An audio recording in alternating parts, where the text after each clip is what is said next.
Hello everyone, నా పేరు doctor Sanjeev Kumar మునోలి.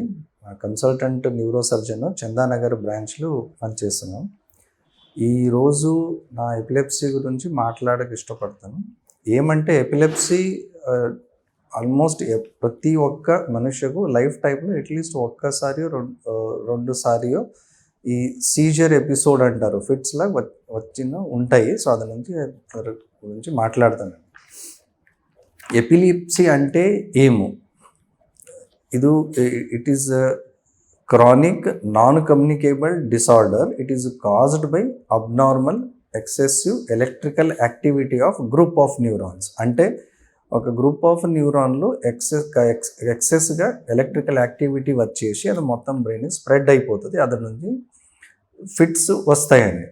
So epilepsy అన్నాలి అంటే అట్లీస్ట్ 2-3 ఎపిసోడ్ వచ్చింది ఉంటే అదని ఎపిలెప్సీ అన్నీ చెప్పడానికి వస్తుంది. సో ఎపిలెప్సీ డిఫైన్ కాకుండానే వేరే వెరైటీగా ఫిట్స్ రావచ్చా, ఆ ఛాన్సెస్ ఉన్నాయండి. సో ఇదిలో ఎగ్జాంపుల్ చెప్పాలంటే చిన్న పిల్లలు ఇప్పుడు 5 సంవత్సరాలకు తక్కువ ఉన్న జ్వరం వచ్చినప్పుడు, హై ఫీవర్ ఉన్నప్పుడు ఫిట్స్ వస్తాయండి, అది ఎపిలెప్సీ అనేది రాదు.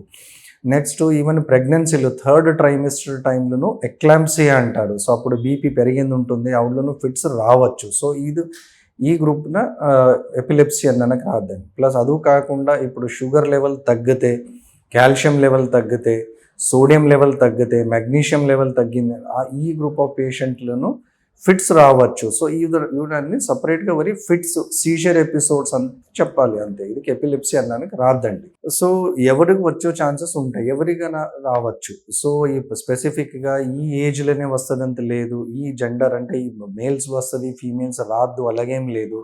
సో అంటే ఇప్పుడు ఏషియన్ పాపులేషన్లో లేదా వెస్టర్న్ ఇలాగేమో లేదు, ఏ ఎథనిక్ గ్రూప్ ఉంటేనో ఫిట్స్ వచ్చే ఛాన్సెస్ ఉంటాయి. సో ఇదికి ఏమేమి రీజన్స్ ఉన్నాయి అంటే రావడానికి కారణమేమో. సో 50% ఆఫ్ ది పేషెంట్ అంటే 50% ఇదిలో ఏ రీజన్ను స్పెసిఫిక్గా ఏమి రీజన్ లేవు. సో రిమైనింగ్ 50%లో ఏదేది రీజన్స్ ఉండొచ్చు. జెనెటిక్ ఉంటాయి, అంటే ఇన్హెరిటెడ్ ఫ్యామిలీలో వచ్చే ఛాన్సెస్ ఉంటాయి. నెక్స్ట్ డెవలప్మెంటల్ అబ్నార్మాలిటీస్, అంటే బ్రెయిన్ డెవలప్మెంట్ టైంలో ఏదో ప్రాబ్లం వచ్చినప్పుడు, ఈవెన్ డెలివరీ టైంలోనూ ప్రాబ్లం వచ్చినప్పుడు రావచ్చు. లేకుండా రక్తనాళం ఏమి ఉంటాయి బ్రెయిన్లో, అసలు ఏదో డెవలప్మెంటల్ అబ్నార్మల్లీ ఉన్నప్పుడు ఫిట్స్ రావచ్చు, ఎపిలెప్సీ రావచ్చు. ఇది కాకుండా ఇప్పుడు పాతది ఏదో స్ట్రోక్ వచ్చింది, సో ఏదో బ్రెయిన్ ఏరియా డ్యామేజ్ అయిపోయింది, అవుళ్ళు రావచ్చు. యాక్సిడెంట్ అయ్యి హెడ్ ఇంజురీ అయిపోయింది ఉంటుంది, అవుళ్ళు వచ్చే ఛాన్సెస్ ఉంటాయి. ప్లస్ ఈవెన్ బ్రెయిన్కి ఇన్ఫెక్షన్ వచ్చినప్పుడును ఆ పేషెంట్లు ఫిట్స్ వచ్చే ఛాన్సెస్ ఉంటాయండి. సో ఈ ఫిట్స్ ఎపిసోడ్స్ ఏమంటారు అంటే, ఎపిలెప్సీ అంటే అట్లీస్ట్ 2 సారి అదుకు ఎక్కువసారి ఈ ఫిట్స్ లాగా ఎపిసోడ్స్ వచ్చింది ఉండాలి. సో ఇది సడన్గా అలాగే వస్తుందా, లేదా ఇది ఏదో ట్రిగ్గర్ చేయో ఫ్యాక్టర్స్ ఉంటాయా?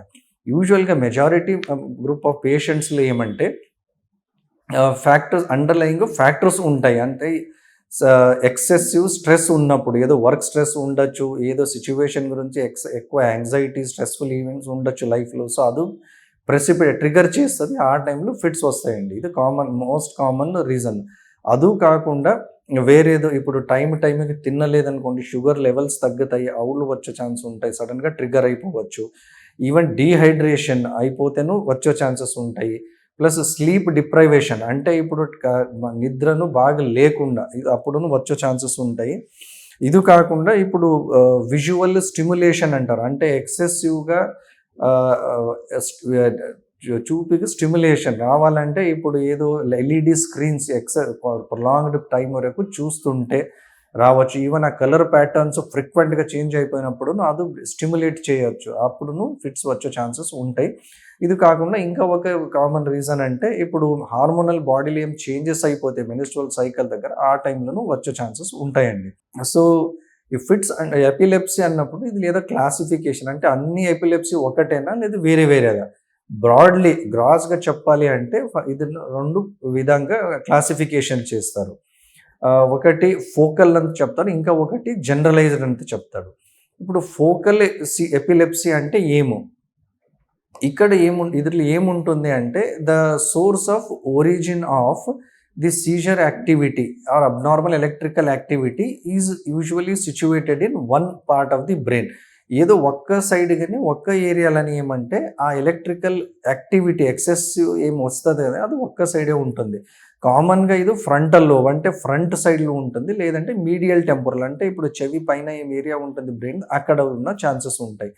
సో ఈ గ్రూప్ ఆఫ్ పేషెంట్స్లో ఫిట్స్ ఎలా ఉంటాయి యూజువల్గా ఈ గ్రూప్ ఆఫ్ పేషెంట్లు ఏదో ఒక చెయ్యిని ఒక జర్కీ మూమెంట్ వచ్చినట్టు రావచ్చు, ఫేస్ ఒక సైడే డీవియేషన్ అయిపోవచ్చు, కళ్ళు ఎక్కువ కొట్టుకున్నట్టు అనిపించచ్చు, ఏదో టేస్ట్ స్మెల్ ఏదో చేంజ్ అయిపోయినట్టు ఫీలింగ్ వస్తుంది కొంచెం టైం వరకు, లేదు చూపుకి ఏదో డబుల్ కనిపించినట్టు లైట్ ఫ్లాష్ వచ్చినట్టు కనిపించే ఛాన్సెస్ ఉంటాయి. ప్లస్ ఏదో అవుట్ సైడ్ ఏదో సౌండ్ లేకుండాను ఏదో వినిపిస్తుంది అన్న ఫీలింగ్ రావచ్చండి. ఇది కొంచెం సేపు ఉంటుంది, మళ్ళీ తగ్గిపోతుంది. యాక్టివిటీ నార్మల్ అయిపోయాక ఈ ఎపిసోడ్ తగ్గిపోతుంది.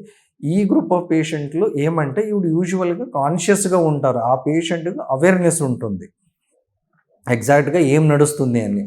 ఈ గ్రూప్లో ఉన్న కొంచెం పేషెంట్లు సెకండరీ జనరలైజేషన్ అంటారు, అంటే ఈ ఎలక్ట్రికల్ డిశ్చార్జ్ ఎక్కువ ఉన్నప్పుడు మొత్తం బ్రెయిన్కి స్ప్రెడ్ అయిపోతే ఈ పేషెంట్ను సడన్గా ఫాల్ అయిపోవచ్చు. దెన్ సెకండ్ గ్రూప్ బ్రాడ్ క్లాసిఫికేషన్లో ఏముంది, జనరలైజ్డ్ సీజర్స్ అని చెప్తారు. జనరలైజ్డ్ అంటే ఇక్కడ source of origin of this abnormal electrical activity brain రెండు పార్ట్లను ఉంటుంది, రెండు సైడు ఒక్కసారినే ఎక్సెసివ్ యాక్టివిటీ వచ్చేస్తుంది, డిశ్చార్జెస్ వస్తాయి.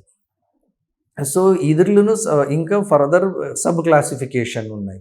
ఏమంటే వెరీ టోనిక్ ఉండొచ్చు, అంటే సడన్గా బాడీ స్టిఫ్నెస్ రావచ్చు కొంచెంసేపు. సో నెక్స్ట్ చేతులు కాళ్ళు హ్యాండ్స్ లెగ్స్ ఏమున్నాయి జర్కీ మూమెంట్స్ రావచ్చు, లేదు రెండు కంబైన్ ఉండొచ్చు. సో నెక్స్ట్ అటోనిక్ అంటే ఏదో టోన్ అంటే కొంచెం ఈ బాడీలో ఏదో ఎనర్జీనే లేకుండా సడన్గా పడిపోయే ఛాన్సెస్ ఉంటాయండి. సో ఇది వేరే వెరైటీస్ ఉన్నాయి. ఈ జనరలైజ్డ్ ఏం సీజర్స్ అంటున్నారు ఈ గ్రూప్ ఆఫ్ పేషెంట్లు అదర్లో ఏముంటుంది లాస్ ఆఫ్ కాన్షియస్నెస్, అంటే కొంచెంసేపు అన్కాన్షియస్ అయిపోతాడు, లేదంటే ఆ పేషెంట్ ఆ ఎపిసోడ్ టైంలో ఏమైంది ఏం తెలవకుండా ఉంటారు, ఇది ఒకటి. సో మూమెంట్స్ ఏముంటాయి చేతులు కాళ్ళది ఎక్కువ మూమెంట్స్ ఉంటాయి, అది ఫోకల్ సీజర్స్లో ఇలా ఉండవండి. ప్లస్ ఈ పేషెంట్లు ఏమంటే అమ్నేషియా అంటే ఆ టెంపరీ ఆ పీరియడ్లో ఏమేమైంది ఏమో తెలవకుండా ఉంటుందండి. సో ఇప్పుడు ఎపిలెప్సీలు ఎలాగ డయాగ్నోస్ చేయొచ్చు. సో ఫస్ట్ పేషెంట్ ఇలాగ అయిపోయినాక పేషెంట్ యూజువల్గా డాక్టర్ దగ్గర వెళ్ళినప్పుడు ఫస్ట్ డీటెయిల్గా హిస్టరీ తీసుకోవాలండి. హిస్టరీ ఏమో సో ఇది ఎలాగైపోయింది ఆ ఎపిసోడ్ టైంలో ఏమేమి ఎలాగైంది, మరి ఫోకల్ ఉందా జనరలైజ్ ఉందా ఇది క్లాసిఫై చేసుకుంటారు. నెక్స్ట్ ఏముంటుంది పర్సనల్ హిస్టరీ తీసుకోవాలి, అంటే పాతది ఏదో బ్రెయిన్కి ఇన్ఫెక్షన్ వచ్చింది ఏమాత్రం ఉందా, ఇంతకు ముందు స్ట్రోక్ వచ్చింది ఉందా, లేదు హెడ్ ఇంజురీ అంటే యాక్సిడెంట్ అయ్యి బ్రెయిన్కి ఇంజురీ అయింది ఉందా, లేదంటే కొంచెం మందిలో ఏదో consumption of medications toxins or poisonings ఉంటాయి, సో అదే మాదిరి ఉందా, ఇదన్నీ డీటెయిల్గా హిస్టరీ తీసుకోవాలి పర్సనల్ హిస్టరీ.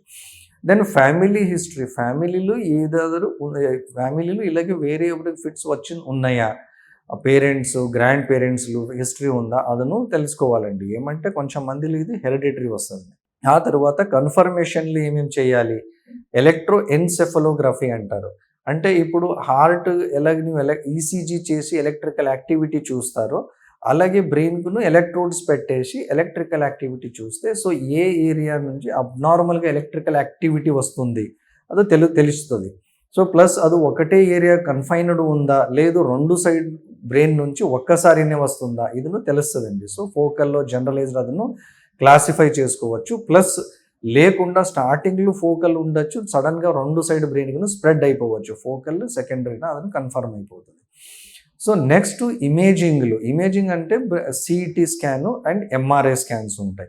సో ఈ సిటీ ఎంఆర్ఐ స్కాన్లు ఏం తెలుస్తుంది అంటే ఏదో బ్రెయిన్ ఏ ఏరియాలో డ్యామేజెస్ ఏమాదిరి ఉన్నాయా, పాతది స్ట్రోక్ వచ్చేసి డ్యామేజ్ ఉన్నాయా, లేదా యాక్సిడెంట్ అయిపోయి డ్యామేజ్ వచ్చిన ఏరియా ఉందా, లేదు పాత ఇన్ఫెక్షన్ వచ్చేసి బ్రెయిన్ ఏదో డ్యామేజ్ ఉందా. సో ఇలా వచ్చే ఎపిలెప్సీ ఏమంటారు స్కార్ ఎపిలెప్సీ అంటారు. సో ఇది వచ్చే ఛాన్సెస్ ఉంటే అదను కన్ఫర్మ్ అయిపోతుంది. సో ఒకసారి డయాగ్నోసిస్ అయిపోయినాక ఎపిలెప్సీ అని అంటే రెండుకు ఎక్కువసారి ఫిట్స్ వచ్చినాక సో ఎపిలెప్సీ అంత కన్ఫర్మ్ అయిపోయినాక డయాగ్నోస్ అయిపోయినాక ఇది ట్రీట్మెంట్ ఆప్షన్స్ ఏమేమి ఉంటాయి. సో, కామన్‌లీ మెజారిటీ పేషెంట్స్‌లో ఏముంటుంది, మెడికేషన్స్ ఉంటాయి. అంటే ఫిట్స్ కంట్రోల్ చేయడానికి మెడికేషన్స్ ఉన్నాయి. సో, ఒక్కసారి ఆ మెడిసిన్స్ స్టార్ట్ చేసి డోసు అడ్జస్ట్ చేసినంక ఆ మెడిసిన్స్ అట్‌లీస్ట్ మెజారిటీ నియర్లీ 95-97% ఆఫ్ ది పేషెంట్‌లో ఏమంటే ఒక 3-5 ఇయర్స్ వరకు మెయింటైన్ చేయనకుంటుంది. తర్వాత స్లోగా డోస్ టేపర్ అంటే తక్కువ చేసి తీసేయనకొస్తుంది. బట్ కొంచెం మందిలో ఇంకా longer duration up to 10 years వరకు పెట్టవసరం పడొచ్చు. సో, ఈ ఎపిలెప్సీ పేషెంట్స్‌లో సర్జరీ అవసరం పడతాయా అని ఒక క్వెషన్ వస్తది. సో, ఏమంటే వేరే వేరే రీజన్స్ ఉన్నప్పుడు సర్జరీ అంటే ఇప్పుడు కొంచెం మందిలో ట్యూమర్ ఉంటాయి. అదర్ నుంచి ఫిట్స్ వస్తాయి. సో, అప్పుడు ట్యూమర్ తీసే అవసరం పడతది సర్జరీ చేసి. ఇంకా కొంచెం మందిలో స్కార్ ఎపిలెప్సీ అంటారు. అంటే డెలివరీ టైంలోనే అప్పుడే బ్రెయిన్‌లో ఏదో డ్యామేజ్ అయ్యి స్కార్ అంటే అక్కడ గాయం ఉండొచ్చు. లేదా యాక్సిడెంట్ అయిపోయినంక ఉండొచ్చు. ఈ పేషెంట్స్‌ని మెడిసిన్ పెట్టి ఫిట్స్ కంట్రోల్ వస్తలేవు అన్నప్పుడు ఎక్కడి నుంచి అది అబ్‌నార్మల్‌గా ఎలక్ట్రికల్ డిశ్చార్జెస్ వస్తున్నాయో ఆ ఏరియా తీసే అవసరం పడతది. ఇంకా రిఫ్రాక్టరీ ఎపిలెప్సీ అంటారు. అంటే కొంచెం పేషెంట్స్‌లు చెప్పినప్పుడు ఈ రీజన్స్ కనిపియవు. ఓన్లీ ఈజీలు ఏరియాస్ చూపిస్తది. ఈ ఏరియా నుంచి అబ్‌నార్మల్ డిశ్చార్జెస్ ఉన్నాయని. సో, ఇప్పుడు ఈ గ్రూప్ ఆఫ్ పేషెంట్‌లని 1, 2 మెడిసిన్, 3 మెడిసిన్ ఇవన్నీ పెట్టి 2, 3 సంవత్సరాలు చూసిందుంటాయి. బట్ ఇంకా ఫిట్స్ కంటిన్యూగా వస్తూనే ఉంటాయి. సో, ఈ పేషెంట్‌లు సర్జరీ చేసి ఆ అబ్‌నార్మల్‌గా డిశ్చార్జ్ వచ్చే ఏరియా అవసరం పడతది. ఓకే. సో, ఇదన్నీ అయిపోయినంక ఈ ఫిట్స్ ఉన్న పేషెంట్ ఆవిడ లైఫ్ స్టైల్ ఎలాగుంటుంది? ఆవిడ లైఫ్‌లో ఏదో చేంజెస్ ఉంటాయా? లేదు వేరే నార్మల్‌గా ఎలాగ మనిషి ఉంటారో అలాగే ఆవిడ లైఫ్ స్టైల్ ఉంటుందా? సో, ఇది అబ్‌నార్మల్ ఎలక్ట్రికల్ యాక్టివిటీ వచ్చినప్పుడు ఏమైపోతది, ఆ దగ్గర ఉన్న లేదు దూరంగా ఉన్న నరము అక్కడను కొంచెం అఫెక్ట్ అయిపోతాయండి. సో, వీళ్ళు బేసికల్‌గా కాగ్నిషన్ ఇంపైర్‌మెంట్ అంటారు. అంటే ఏదో లెర్నింగ్‌లో ప్రాబ్లమ్ ఉంటుంది. థింకింగ్‌లో కొంచెం స్లోగా ఉంటుంది. ప్లస్ ఏదో ఐడియాస్ ఎక్స్‌ప్రెస్ చేయాలి అంటే కొంచెం స్లోగా అయిపోయే ఛాన్సెస్ ఉంటాయి. ఇది ఆ ఫిట్స్ ఉన్న పేషెంట్స్‌లో అలాగే ఉంటుంది. ప్లస్ ఈవెన్ మెడిసిన్ పెడతారా, ఆ మెడిసిన్ నుంచి ఎఫెక్ట్ వస్తదండి. అది కాకుండా లేదు ఎడ్యుకేషన్‌లో ప్లస్ ఈవెన్ ఎంప్లాయ్‌మెంట్ టైంలోను లెర్నింగ్ కొంచెం స్లోగా ఉంటుంది.